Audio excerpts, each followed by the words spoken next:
찬송이 너무 은혜된다, 그죠? 우리 옆에 분 한번 축복합시다. 복음을 위한 인생 삽시다.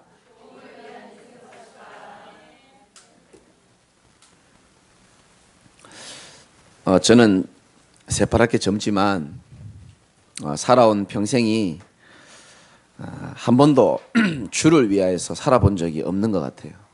복음을 위하여, 주를 위하여 살아야 되는데 주를 위하여 사는 척하면서 나를 위하여 살고 있는 나를 어느 날 보게 되었습니다. 다른 사람을 속이는 거는 저는 좀 쉬웠어요. 그런데 뭐는 어려웠냐면 나 자신을 속이는 거는 참 힘들더라고요. 남들은 내가 속이겠는데, 거짓말도 하게 하겠는데 나 자신은 정말 못 속이겠더라고요. 돈이면 되는 줄 알고, 성공하면 되는 줄 알고, 세상에 모든 문화가 내 인생을 지탱해 줄 수 있는 모든 게 다 있다라고 믿고 열심히 살아갔는데, 어느 날 내 마음에 밀려오는 공허함, 허무함, 우울한 마음, 두려움, 이런 것들이요 계속 밀려오는 겁니다. 이거는 돈으로도 채워지지 않더라고요. 그리고 세상으로도 안 채워지고요, 사람으로 채워질 수 있는 줄 알고 믿고 사람만 바라봤는데 사람으로도 안 채워지는 나를 보면서 나 자신을 속이지를 못하겠더라고요. 그래서 내가 어느 날요, 교회를 다녀도요 그냥 다니고요, 제가 교회를 다녀도 사람 만나러 다니고요, 교회를 다녀도 좀 뭐랄까 어릴 때 받아보지 못한 관심, 사랑 이런 거 받아보려고 다닌 것 같고요. 예수를 위한다고 일하면서도 사실은 복음을 위하여 살아가지 못하다가 어느 날 제가요 이 복음의 깊은 비밀을 깨달으면서 내 죄 문제, 하나님 떠난 문제, 사단의 문제를 해결하시기 위하여 내가 해결할 수 없기 때문에 하나님이 그리스도를 나에게 보내셨구나, 이게 깨달아지면서요 제 인생이 조금씩 변화되고 있더라고요. 그러면서 지금까지 쭉 오는데 부족하지만 이 복음을 위하여 살아가는 인생이요, 제가 느끼는 겁니다. 하나님이 보실 때는 가장 축복된 인생이요, 가장 아름다운 인생으로 하나님을 생각하고 계신 줄 믿으시기 바랍니다. 여러분의 인생이요 얼마나 하나님 보시기에 아름다운 인생인지 몰라요.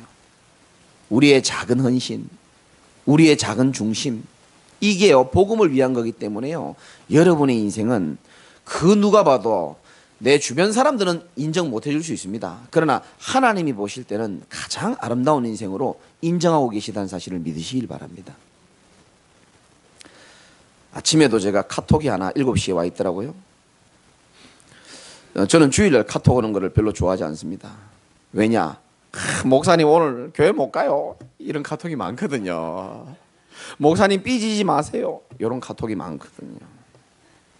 근데 보니까 저도 생각도 못했는데 저 옛날에 사귀었던 그 여자친구가 카톡이 온 겁니다. 아니 목사님 주일날 설교를 뭐 이런 걸 합니까? 저 뒤에 있는 여자분 만나기 전에 옛날에 고등학교 때 만난 여자친구가 있는데 지금은 캐나다의 저기 나이아가라 폭포 근처에 지금 살고 있는데, 제 설교를 듣고 뭐 마음에 좀 부딪히는 게 있었겠죠. 그래서 어제 한 편을 듣고 오늘 이제 유튜브 이렇게 구독을 했다 그러더라고요. 하면서 이런 말을 하더라고요. 내가 옛날에 교회 다니면서도 하나님을 믿지 못해서 늘 매일 점집을 찾아다녔거든요. 지금 외국인이랑 지금 같이 살고 있는데 늘 점집 찾아가고 그랬는데, 지금도 뭐 요리사인데 주일날 일을 안 쉬니까 예배도 못 드려가지고 마음에 이 하나님의 말씀에 갈급함이 있었는데 어떻게 좀 마음에 하나님 역사하셔서 마음에 와닿는지 이제 내가 밤에 잘 때 또 뭐 지금도 들을 수 있겠죠. 또 마음이 힘들 때 내가 말씀을 좀 듣고 힘을 내야 되겠다, 이런 카톡을 아침에 보냈더라고요, 저한테. 저는 이게 작은 게 아니라고 생각하거든요. 저는 완전 무너졌던 인생 아닙니까? 하나님 떠나가지고 복음 몰라가지고 내 마음대로 최선을 다해 살았지만 한계 만나가지고 끝을 봐야 될 인생인데 복음으로 인하여 하나님이 저를 세우신 줄 믿으시기 바랍니다. 그런 저를 하나님이요, 정말 연약했던 나를 세워가지고 아무것도 볼 거 없고 가르칠 것도 없는데 내가 만난 그리스도 모든 문제 해결자라는 사실에 내가 증인이 되어가지고 이렇게 말씀 전하는 게요, 그렇게 멀리 사는 그 인생에 영향력을 행사할 수 있다는 것은 여러분에게는 모르겠지만 제게는 참 크나큰 감동이 되는 겁니다. 그 친구 어머니가 예전에 10년 전에 위기를 만났습니다. 그 카나다에 있는 친구가 저한테 어느 날 전화 와가지고 우리 엄마가 큰 위기를 만났다, 좀 도와달라 그러는 거예요. 뭐냐 물어보니까 젊은 분들은 잘 모르실 거예요. 그 어른들은 옛날에 그 우상 숭배하고 운명에 잡혀 있기 때문에 이 삼재라는 단어가 있습니다. 9년마다 한 번씩 돌아오는 저주. 어머니가 딱 삼재에 딱 걸렸는데 자기도 잘 몰랐대요. 그런데 세어보니까 삼재에 걸렸다라는 거예요. 불신자들은 다 거기 걸려 있거든요. 우리는 삼재, 사재, 오재 아무 필요 없잖아요. 근데 불신자들은요, 운명 사주팔자에 딱 묶여가지고 두렵기 때문에 점도 치고 굿도 하고 무속인 찾아가는 거거든요. 삼재에 걸렸다는 사실도 모르고 자꾸 집에 재앙이 오니까, 근데 지나가는 스님이 그 친구 어머니 보더니 당신이 원래 삼재를 만나서 그렇다고, 세워보니까 삼재인 거예요. 제일 큰 재앙이 올 건데 당신 죽을 거라고 이렇게 얘기한 겁니다. 그러니까 어머니가요, 안 그래도 이 자꾸 재앙이 또 찾아오는데 보니까 삼재예요. 근데 알고 봤더니 이제 내가 죽겠구나 이런 생각이 드는 겁니다. 그래서 제가 찾아갔죠. 어머니는 두려움에 탁 쌓여 있고요. 아까 말씀드린 그 딸은 옆에 있고, 제가 복음을 전했습니다. 어머니, 지금 벌벌 떨리고 죽을 것 같은 두려움이 있지만 오늘 이 말씀을 제대로 들어버리면 두려움도 사라질 뿐만 아니고 그 모든 삼재 사망 권세에서 오늘 당장 해방될 수 있다고 그랬거든요. 그리고 복음을 전한 겁니다. 어머니, 우리 인간이 불행한 것은 다른 게 아니에요. 하나님을 떠나가지고 마치 물고기가 물을 떠나 있는 것처럼 절대로 행복할 수 없는 조건에 하나님 떠나가지고 지금 다 있는 겁니다. 그에다가 사단이 우리 인생을 딱 붙잡고 있어요. 사단이 어머니 눈에 안 보입니다. 눈에 보이면 다 하나님 만나고 예수님 믿을 텐데 이게 눈에 안 보이게 역사한단 말이죠. 눈에 안 보이게 모든 인간을 죽이고 멸망시키는 존재가 하나님 떠난 모든 인간들을 다 사로잡고 있고 죄 가운데 빠지게 하고 저주와 재앙 가운데 운명 사주팔자에 딱 묶이도록 만듭니다. 어머니가 나빠서 이런 문제가 오는 게 아니고 모든 인간이 여기 다 걸려 있습니다. 모든 인간이 하나님 떠난 저주 가운데 사는데, 그래 막 하나님 떠난 상태를 막 얘기했죠. 하나님 떠나면 어머니 우상 숭배할 수밖에 없고 정신 문제 올 수밖에 없고 마음 생각이 문제, 그러니까 어머니가 듣다가 중간에 끊는 거예요. 그만, 그 얘기 그만하고 나 어떻게 하면 살지 그 답부터 얘기해 달라는 거예요. 아직 어머니 많이 남았습니다. 좀 더 들어보시라면서. 그러면서 그리스도를 딱 말했죠. 어머니, 이 문제가 경제 문제, 가정 문제, 사람 문제 같으면 인간이 해결할 수 있는데 인간이 도저히 해결할 수 없기 때문에 하나님이 메시아를 이 땅에 보내시겠다고 약속하신 거예요. 그리스도를 이 땅에 보내시겠다고 약속하셔가지고 그분이 어머니 하나님 떠나 있는 문제, 하나님 만나는 길을 열어주시고, 그래서 더 이상 방황하지 않아도 되고 더 이상 두려워하지 않아도 되고 죄와 저주 가운데 있는 우리를 십자가에 피 흘리고 죽으셔가지고 모든 죄와 저주를 주님이 단번에 해결하시고 사망 권세를 완전히 깨뜨리시고 사단의 권세를 꺼뜨리셨다는 증거로 부활하셔서 지금도 어머니 마음속에 들어가기를 원하시고 계십니다. 어머니 예수 영접하면 절대로 죽지 않을 겁니다. 그때 막 확신이 차 있더라고요. 제가요, 어머니 예수님 다 영접하고요, 순간요 그 모든 불안에서 떠나가는 모습을 제가 봤거든요. 엄마 얼마나 기뻐하는지요. 예수님이 영접하자마자 어머니 이제 하나님 자녀 됐고 삼재 때문에 죽을 일 없고 운명 사주팔자에서 완전 해방. 그러니까 어머니 너무 기뻐가지고요 후다닥 나가시는 거예요. 제가 그런 적은 처음이었거든요. 원래 복음을 전하고 나면은 물도 대접하고 과일도 깎아주고 수고하셨다고 인사다. 이 어머니 막 그냥 확 나가버리는 거예요. 마치 그 요한복음의 그 사마리아 여인처럼. 내가 예수를 만났다라고 모든 세상이 다 알리려고. 어머니 어디 나가시냐니까 이 앞에 경로당에 가가지고 내가 드디어 운명에서 해방되고 예수를 만났다라고. 그래가지고 막 나가가지고 온 데다. 그러고 세월이 흘렀죠. 절대 예수 안 믿던 남편 예수 믿고요. 얼마 전에 돌아가셨거든요. 천국 가시고. 어머니 신앙생활 잘하고 계시고요. 한 개인과 가정을 바꿀 수 있는 길은요, 사람의 노력으로 된다면 저와 여러분들이 여기 모일 필요가 전혀 없습니다. 사람의 힘으로 안 된다니까요. 사람의 힘으로 안 되기 때문에 하나님이 우리 인생에 그리스도를 보낸 줄 믿으시기 바랍니다. 그래서 2000년 전에 오신 예수가 바로 그리스도라는 겁니다. 저는 옛날에 예수를 그냥 훌륭한 분, 사랑이 많으신 분, 구원자, 그냥 이렇게 간단하게 이렇게 믿었던 겁니다. 내가 믿고 있는 분이 내 인생을 책임져 줄 것이라는 생각은 못했어요. 내가 믿고 있는 그분이 내 인생의 모든 저주를 다 끝내고 완전히 승리하게 만들었다는 사실은 내가 잘 몰랐다니까요. 어느 날 나는 알았네. 주가 그리스도 되심을. 나를 둘러싼 모든 어둠의 세력이요, 파도같이 다 물러가는 거 있죠. 저는 자유가 없었습니다. 자유가 없는지도 몰랐어요. 자유가 없으면서도 뭔가 늘 세상의 노예로 계속 끌려가고요. 어디로 끌려가는지 모르겠습니다. 계속 죄송합니다. 돈의 노예로, 세상의 노예로, 여러 가지 여러 가지 노예로 누구도 하나 나를 이길 수가 없게 만들더라고요. 히브리서 2장 14절 15절에 보면 예수 그리스도의 보혈의 피가 한평생 매어 종로로 타는 모든 자들을 놓아주려 하심이라 그랬거든요. 여러분, 그리스도라야 여러분 인생이 참 자유함을 누리신 줄 믿으시기 바랍니다. 그리스도라야. 그래서 말하는 겁니다. 진리를 알지니 진리가 너희를 자유롭게 하리라. 오늘 제목도요, 복음을 위한 인생인데요, 우리 인생이 단 한 번밖에 없는 인생입니다. 그렇죠? 그리고 죄송하지만 이미 많이 살아오신 분도 계시고 살아온 날보다 살아갈 날이 적을지도 모릅니다. 사실은 나이가 많고 적고를 떠나서 우리 인생이 한 3번, 4번, 5번 살면요, 저는 이렇게도 살아보고 저렇게도 살아보고 싶어요. 이렇게도 살아보고 이렇게도 살아보고. 근데 한 번밖에 없습니다. 한 번밖에 없는 인생, 가장 아름답게 사는 방법은요, 창조주 하나님과 함께하는 인생이 될 때 가장 아름다운 인생을 사는 겁니다. 다시 말씀드립니다.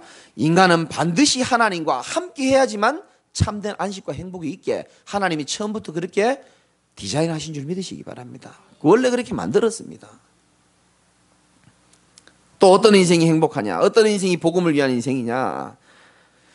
내 인생의 목표를 이루어가는 것도 중요하지만 하나님의 절대 목표를 이루어가는 인생에 방향 맞춰 사는 인생이 가장 아름다운 인생입니다. 여러분들과 같은 인생. 그런데 시편 14편 1절에 보면 어리석은 자는 그 마음에 이르기를 하나님이 없다 하는도다. 그래서 저는요, 불신자들이 정말 이해돼요. 하나님을 떠나는 순간부터 우리 인간은요, 그 죽었던 우리가 다시 살아났다, 생명을 얻었다, 잃었던 생명, 이런 말 하잖아요. 영적으로 완전 사망 상태에 있기 때문에 어쩔 수 없습니다. 영은 죽고 육은 살았기 때문에 눈에 보이는 것만 악착같이 따라갈 수밖에 없습니다. 우리가 뭘 할 게 못 됩니다. 당연한 겁니다. 그래서 창세기 3장에 나 중심으로 살아갈 수밖에 없는 겁니다. 네가 하나님처럼 되는 거야. 다른 사람 말 듣지만 참고만, 네가 하나님이 되는 거야. 이해됩니다. 창세기 6장 오직 육신, 오직 물질, 거기에 생을 거는 겁니다. 네가 하나님이 되면 이제 돈이 하나님이 되게 살아. 불신자도 저 이해된다니까요. 저도 그래 살았고. 창세기 11장 성공, 명예, 이거 따라가라. 그래서 불신자들의 최고 가치, 행복의 기준은 항상 똑같습니다. 뭐라 그랬습니까? 소유와 성취에 있습니다. 많이 소유하면 행복하다고 얘기합니다. 그래서 많이 소유하려고 최선을 다합니다. 뭔가를 성취해 나갈수록 행복하다고 생각합니다. 성경은 절대 그렇게 말하고 있지 않습니다. 인간의 최고의 행복은요, 많이 소유하고, 그 많이 소유한 사람들이 왜 자살합니까? 많이 소유하고 많이 성취한다고 행복한 게 아니고 내가 하나님의 소유라는 사실이 확인되어질 때 참된 행복이 있는 줄 믿으시기 바랍니다. 그럼 목사님은 돈, 세상, 명예, 성공 다 무시한단 말입니까? 천만의 말씀. 돈 많이 버시기 바랍니다. 성공하시기 바라고요. 당연한 겁니다. 우리가 복음 가진 우리가요, 직장 생활도 그렇고 학교도 그렇고요, 정말로 불신자들 앞에요, 정말 당당하게요 열심히 하는 게 당연한 겁니다. 그러나 그것보다 훨씬 더 중요한 것은, 열심히 살고 돈 많이 벌고 훨씬 그것보다 중요하지만, 그것보다 훨씬 중요한 것은 살아계신 하나님, 내 인생의 주인 되신 하나님과 교제하며 함께하며 살아가는 인생이 가장 아름다운 인생인 겁니다. 마태복음 11장 28절에 이런 말씀이 있어요. 수고하고 무거운 짐진 자들아 다 내게로 와라. 내가 너희를 어떻게 하겠다고요? 쉬게 하리라. 여러분, 그리스도 안에서 참된 쉼을 누리시기를 주님의 이름으로 축원합니다. 우리 앞에 옆에 분 한번 축복합시다. 참된 쉼을 누리시길 바랍니다. 요한복음 14장 1절에 너희는 마음에 근심하지 마라. 하나님을 믿으니 또 나를 믿어라. 그리고 요한복음 14장 6절에 예수께서 이르시되 내가 곧 길이요 진리요 생명이니 나로 말미암지 않고는 아버지께로 올 자가 없느니라. 예수님이 뭐라 그랬습니까? 자기 입으로 직접 말씀했습니다. 길이요 진리요 생명이요. 이 단어가 굉장히 중요한 겁니다. 다시 말씀드립니다. 왜 수많은 인생들이 방황하는지를 아셔야 됩니다. 하나님과 함께 해야 될 인간이 하나님 떠나가지고 방황을 하는 거예요. 어린애가요, 엄마 떠나면 방황하게 되어 있습니다. 청소년들이 집 나가면 처음에는 행복해 보이죠. 방황하게 되어 있는 것처럼 인간이 하나님을 떠나면 그냥 방황하게 되어 있습니다. 하나님 만나면 되는데 만나는 길을 안 가르쳐 주니까 방황할 수밖에 없어요. 근데 세상 사람들은 자기가 맞다고 생각하는 길을 누구나 다 찾습니다. 그리고 자기 나름대로 확신을 가지고 열심히 달려갑니다. 제가 일본에 한 십몇 년 전에 처음 갔을 때요, 교회 한 30명 정도를 목사님 2분 모시고 제 청년 때에 모시고 갔는데, 제가 뭐 일본말 하나도 모르거든요. 스미마생 빼고는 아무것도 모른단 말이죠. 근데 저 일본 공항에 딱 도착했는데요, 그 지도를 보고 내가 찾아가야 되는 거죠. 왜냐하면 일본말 하나도 모르니까. 그 지하철을 타고 가야 된단 말이죠. 근데 제가 리더니까 내가 빨리 길을 안내해야 되는데 길을 모르겠는 겁니다. 근데요, 다 일본말인데 저기 영어가 하나 딱 적혔거든요. 제가 영어를 옛날에, 지금 뭐하지만 옛날에 조금 공부했거든요. 저기 영어로 뭐라고 적혔냐면 SUBWAY, 서브웨이라고 딱 적혀 있는 거예요. 지하철. 그래, 맞다. 나를 따르라 이래가지고 30명 목사님 2분 모시고요, 장로님 모시고 무조건 남 믿고 따라오라는 거예요. 서브웨이 분명히 적혔단 말이죠. 화살표 적혀 있더라. 유일한 영어 하나 다 모시고요, 계속 갔네요. 일본어를 조금 할 줄 아는 어떤 동생이요, 형 이 길이 아닌 것 같다는 거야. 까불지 마. 서브웨이, 지하철 따라와. 쫙 몰고요. 그 여름에 땀을 팍 뻘쩍 하는데요, 한참을 가가지고 보니까요, 간판에 서브웨이 적혔고요, 알고 봤더니 햄버거 파는 가게라. 그 젊은 사람도 알 겁니다. 서브웨이라고 햄버거 파는 그 체인점이 있는 거. 나 그런 거 몰랐거든요. 실컷 30명을 한참을 끌고 가지고 도착한 곳이 뭐냐? 햄버거 가게라. 이야, 그 내가요, 얼마나 미안하고 부끄럽던지요. 2번 다시 내가 이제 지금도 생각하면 아찔해요. 너무 미안하고요, 목사님들 고생시키고. 제가 이제 말씀 준비하면서 그런 생각이 들더라고요. 그래, 맞다. 지금도 많은 사람들은요, 왜 방황하냐면요, 길을 몰라서 방황하는 거예요. 모릅니다. 자기 나름대로 맞는 줄 알고요, 서브웨이 막 달려갑니다. 자기 나름대로. 더 웃긴 거는요, 그 맞는 길인 줄 알고 따라가는 백성들이 또 있어요. 가족들도 따라가고요, 도다리는 도다리끼리 모인다고 또 친구들도 따라갑니다. 조금 영향력이 있는 사람이 있으면 옆에 사람 또 붙거든요. 아, 이 길이 진짜인가 보다 싶어가 막 따라갑니다. 나중에 가보면 햄버거 집이라. 왜 인생이 방황하는지를 아셔야 됩니다. 왜 여러분들 남편, 자녀 왜 방황하는지를 정확하게 아셔야 돼요. 돈 때문에, 술 때문에, 가정 환경 때문에, 상처 때문에. 맞는 말이지만 틀린 말입니다. 모든 인간은 하나님 떠나가지고요, 전부 지금 방황하고 있는 거예요. 그 상태에서 너무 힘들다 보니까 무속인도 찾아가 보고요, 너무 힘들다 보니까 뭡니까? 교회도 한번 찾아가 보기도 하고요. 너무 외롭고 괴롭다 보니까 절에도 한번 찾아가 보기도 하고요. 다 그래 종교 찾아보기도 하고 사람 찾아보기도 하고 성공 찾아보기도 하고 그렇게 방황하고 있는 그 인생에 예수께서 이르시되 내가 곧 길이요. 이 길은 행복의 유일한 근원 대신 하나님을 만날 수 있는 유일한 길이라는 겁니다. 그래서 예수 믿는 거예요. 그 예수가 구원받을 수 있는 유일한 길이고 하나님 만날 수 있는 유일한 길이기 때문에 믿는 겁니다. 오늘은 안 오신 것 같은데 우리 교회 어떤 분이 물어보더라고요. 처음에 우리 교회 와가지고 내가 물어봤습니다. 너 당신 교회에 왜 왔냐 물어보니까 마음 좀 편하려고 교회 왔다는 거예요. 마음 편하려고. 그런 사람 많거든요. 그래서 제가 이렇게 대답했습니다. 그러면 마음 편하기에는 절이 훨씬 더 낫다. 왜냐? 절은 공기도 더 좋고요. 절은요 조용합니다. 교회처럼 떠들지도 않습니다. 그거 가면은 조용하게 마음 수양할 수 있다. 절에 가지 교회에 뭐하러 왔냐. 목사님 무슨 말인지 모르겠다 그러더라고요. 여러분 종교와 복음은 완전 다른 거예요. 종교는 원래 원뜻이 데이시 다이모니아라고요. 원어 뜻이 그렇습니다. 데이시 두려워하다, 다이모니아 귀신. 하나님 떠난 인생이 마음에 두렵고 불안해서 뭔가를 찾아가는 걸 보고 종교라 그러는 겁니다. 마음이 불안하고 답답하니까 교회 한번 찾아가 보는 겁니다. 마음이 불안하고 답답하니까 성당 찾아가 보는 겁니다. 무속인 찾아가 보는 겁니다. 종교 생활.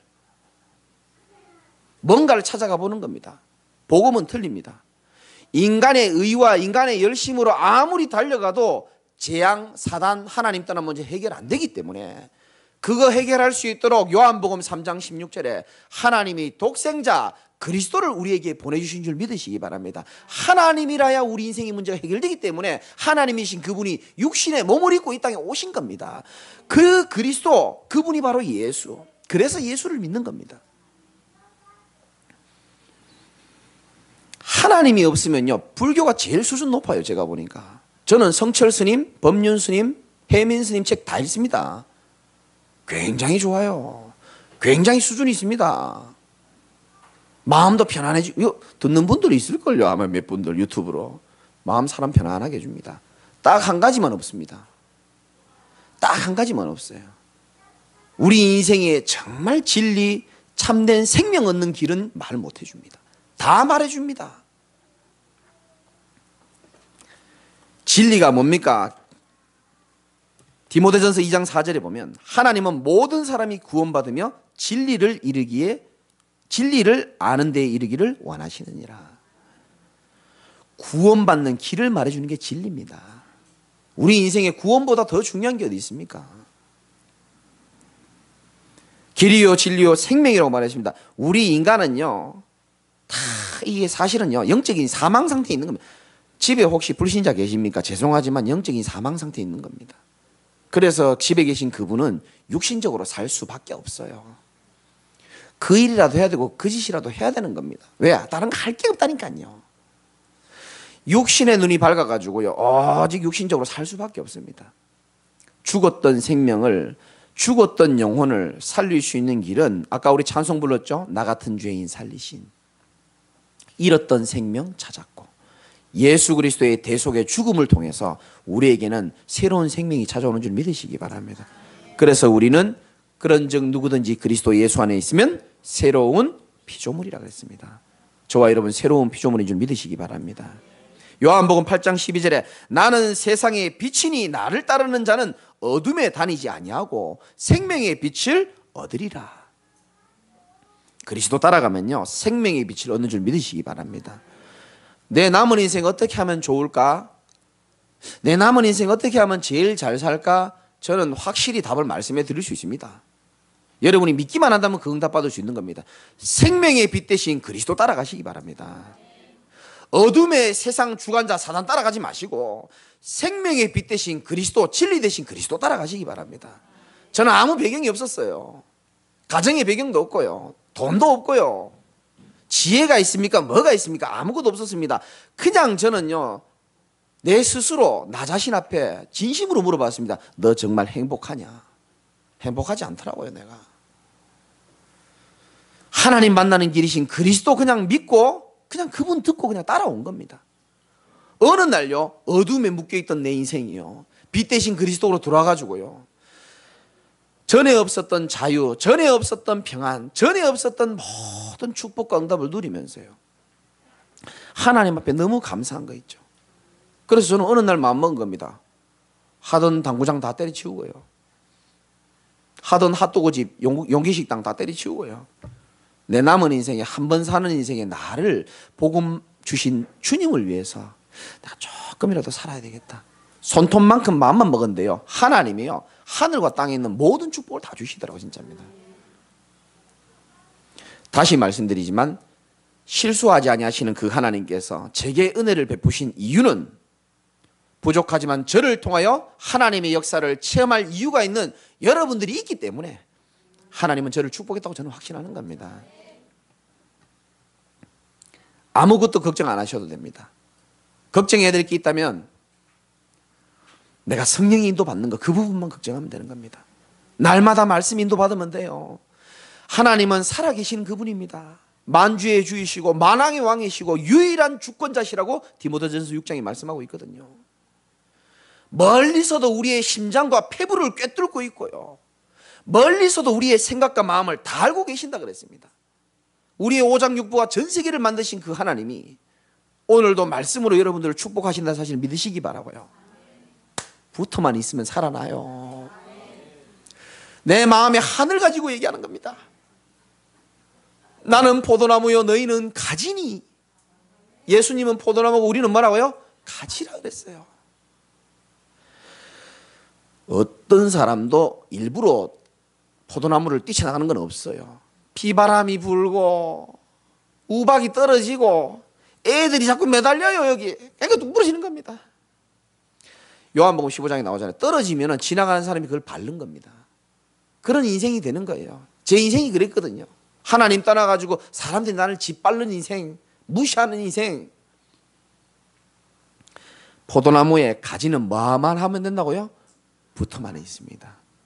10년 뒤에도 이 설교를 한번 들어볼 수 있겠지만은 저는 확실히 말씀드릴 수 있습니다. 여러분이 생명의 복음이 선포되는 강단에 붙어만 계신다면은 여러분들의 인생은 하나님이 완벽하게 축복하실 줄 믿으시기 바랍니다. 저는 확신 있게 말씀드릴 수 있습니다. 본문 이거 언제 다 하지요? 이거 지금 짧게 말씀드리고 마치겠습니다. 1장 3절에 보니까 내가 너희를 생각할 때마다, 이 바울이 말하는 거죠. 이 빌립보 성도들을 생각할 때마다 나의 하나님께 뭐 한다고요? 감사하며. 난 여러분들 생각할 때마다 너무 감사한 거 있죠. 간구할 때마다 너희 무리를 위하여 기쁨으로 항상 간구함은. 왜 이유가 나오죠? 5절입니다. 시작. 너희가 첫날부터 이제까지. 저도 마찬가지입니다. 여러분들이 처음부터 지금까지 정말 생명 살릴 수 있는 이 복음을 위한 일에 아주 작게든 크게든 참여하고 있기 때문에 제가 여러분들 생각하면 너무 감사하고, 또 복음을 붙잡고 어려운 가운데서도 여러분이 진짜 진리를 놓치지 않으려고 하는 그 모습 보면 너무 감사하고요. 새벽에 여기서 제가 기도하거든요. 여러분들 이름 한 명 한 명을 놓고 기도할 때마다요, 얼마나 감사한지요. 우리 만만한 우리 강렬랑 집사님 귀에서 기도하다 보면요, 얼마나 감사한지요. 저분이 다른 곳에 안 있고요, 뭐 너무 편하니까 원래 잠시 이렇게 좀 방황하다 다시 돌아갔거든요. 야, 방황하다 안 왔으면 얼마나 큰일 날 뻔했습니까? 이 생명의 복음에 있는 자리에 있는 게 하나님 앞에 기도하다 보면 너무 감사하고요. 뭐 그 옆에 있는 분도 마찬가지입니다. 권지 집사님 생각하면 너무 기쁘고 감사하고요. 밤새 일하고 오시거든요. 잠도 못 주무시고 옵니다. 생각만 해도 너무 감사하고요. 저분이 이단에 끌려갈 수도 있고 사이비에 끌려갈 수도 있고 평생 하나님 없이 살아갈 수도 있는데 생각만 하면 너무 감사하고요. 이 복음을 알고 나니까 모든 게 감사하고요. 안 그런 교회도 많이 있습니다, 여러분. 안 그런 성도도 많이 있거든요. 목사가 생각할 때마다 감사하고 기뻐야 되는데 생각할 때마다 막 혈압이 올라가고 막 기도할 때마다 한숨이 나오고 막 그런 성이 있거든요. 근데 얼마나 감사합니까? 복음 속에 붙어 있는 여러분들은 전도자의 기쁨과 감사를 넘어서서 하나님의 기쁨이요 하나님의 감사인 줄 믿으시기 바랍니다. 복음을 위한 일에 참여하고 있기 때문에 그만큼 중요한 거예요. 아무리 대단한 일을 업적을 행하고요, 아무리 대단한 일을 해도요, 하나님과 상관없다면 아무 필요 없습니다. 그러나 여러분들이 하는 일이요, 아주 작은 일이라도 복음을 위하여, 성경적인 근거로 말씀드리는 겁니다. 복음을 위한 작은 헌신은요, 하늘의 상급이 넘친다고 말씀했습니다. 믿는 자에게 그 축복이 그대로 임할 겁니다. 1장 6절도 아주 중요하죠. 한번 읽어봅시다. 시작. 너희 안에서 착한 일을 시작하시니가 그리스도 예수의 날까지. 아멘입니까? 여러분 안에서 착한 일을 행하신 분이 계십니다. 여러분 속에 하나님이 계시다는 거고요. 여러분 속에 절대로 우리 인생이 무너지지 않을 이유, 성령 하나님이 내주하고 계시고 인도하시기 때문에 우리는 무너질 수 없는 존재라는 겁니다. 너희 안에서 무슨 일을 시작하시니가? 착한 일을 시작하시니가. 이거는 저 세상에서 말하는 선행 이런 게 아니에요. 불쌍한 사람한테 떡 하나 주어주고 그걸 아닙니다. 너희 안에서 착한 일을 시작하시니. 착한 일은 뭐냐? 사도행전 10장 38절에 보면 하나님이 나사렛 예수에게 성령과 능력을 기름 붓듯 하셨으며 저가 두루다니며 착한 일을 행하시고 마귀에게 눌린 모든 자를 고치셨다고 했습니다. 세상에서 가장 착한 일은 마귀에게 눌려있는 모든 자를 그리스도 예수 이름으로 고치는 겁니다. 운명에서 빠져나오게 하는 거죠. 하나님이 우리 안에서 착한 일을 이미 시작하셨고 그리스도 예수의 날까지 어떻게 한다고요? 이루실 줄을 우리는 확신하노라. 하나님이 여러분 말씀 주신 거 다 이루실 줄 믿으시기 바랍니다. 하나님이 우리에게 모든 주셨던 언약을 다 이루어 나가시고 어떤 사람은 말씀을 통해 이루시기도 하고 좀 못 깨닫는 사람은 하나님이 홍해를 통해서도 또 이루어 가십니다. 이래 이루든 저래 이루든 하나님이 다 이루어 가신다니까. 저도 하나님 떠나가지고요 계속 하나님이 몇 번을 사인을 줬는데도 내가요 남자들은 그냥 나를 믿는 거야. 그래 살았다니까요. 하나님은 나를 불러가지고 이렇게 세울 거를 미리 다 계산하고 계셨는데 나는 정신을 못 차리는 겁니다. 그러니까 하나님이 어느 날 제가 수련회 때 메시지 했죠. 푹 한 방 때려가지고요 정신을 차릴 수밖에 없도록 나를 만든다. 이렇게 하든 저렇게 하든 하나님은 여러분들의 인생을 그리스도의 예수의 날까지 이루어 가시고 만들어 가시는 줄 믿으시기 바랍니다. 아무 걱정할 필요 없어요. 사람은 왜 일도 그렇고 사람도 그렇고 한번 하다가 사람도 마음에 안 들고 일도 마음에 안 들면 어떻게 그냥 막 이래 하잖아요. 우리 하나님 그런 적이 없습니다. 베드로가 연약하고 부족해도요 다시 기회를 주시고 한번 하나님이 약속하신 것들을 끝까지 이루어 나가시잖아요. 내가 너를 사람을 낚는 어부가 되게 하겠다. 주께서 주신 약속은요 베드로의 연약함이 있었지만 어떻게 됐습니까? 끝내 하나님의 말씀을 끝까지 다 이루어 가셨습니다. 그래서 여러분들은 뭐를 붙잡아야 될지 알아야 돼요. 하나님의 언약을 굳게 붙잡으시기 바랍니다. 사람은 약속 안 지킨 사람 많지만요 하나님은 약속을 반드시 지킵니다. 믿음으로 붙잡으셔야 됩니다. 마지막으로 빌립보서 1장 9절에 보니까 내가 기도하노라 쭉 나오면서 10절에 보니까 너희로 지극히 뭐라고요? 선한 것을 분별하며. 이거 중요합니다. 우리가 복음을 위한 인생을 살아가면서 한 가지만 잘하면 돼요. 여러분 남은 인생에 꼭 부탁드립니다. 지극히 선한 것을 분별할 줄 알아야 되는 겁니다. 이 말은 뭐가 진짜 중요한지를 제대로 알아라는 겁니다. 무가치한 것, 기독교인들이요 마귀가 지옥으로는 못 데려가니까 어떻게 하느냐면은 자꾸 무가치한 것을 붙잡도록 만듭니다. 틀린 것, 망할 것 자꾸 붙잡게 만드는 거예요. 서론적인 것 붙잡게 만들고요. 제대로 붙잡아야 될 것을 확실히 잡고 놓아야 될 것은 빨리 놔야 된다니까요. 우리의 삶에 열매가 안 일어나는 이유는 뭐냐 하면은 응답받지 못할 것, 버려야 될 것, 망할 것, 가치 없는 것을요 목사 몰래 소중하게 간직하고 살아가는 겁니다. 이렇게 소중하게 간직하고 그러면서도 할 건 다 해요. 예배드리고 기도하고 소중하게 간직한 채로 예배드리고 기도하고 기도 수첩하고 다 합니다. 근데 자꾸 이걸 생각해 보세요. 이게 주머니에 똥을 가득 넣어놓으면 똥파리는 계속 날라옵니다. 기도해도 날라옵니다. 예배드려도 날라옵니다. 그래 놓고 나중에 얘기합니다. 왜 내 인생이 예수 믿고도 이렇게 됐냐는 거예요. 똥을 가득 가지고 있는 겁니다. 버릴 것들은 버리시기 바라고 붙잡을 것들은 확실히 붙잡으시기 바랍니다. 그래서 빌립보서 1장 27절에 보면 오직 너희는 그리스도의 복음에 합당하게 생활하라 그랬습니다. 복음에 합당하게 생활하세요.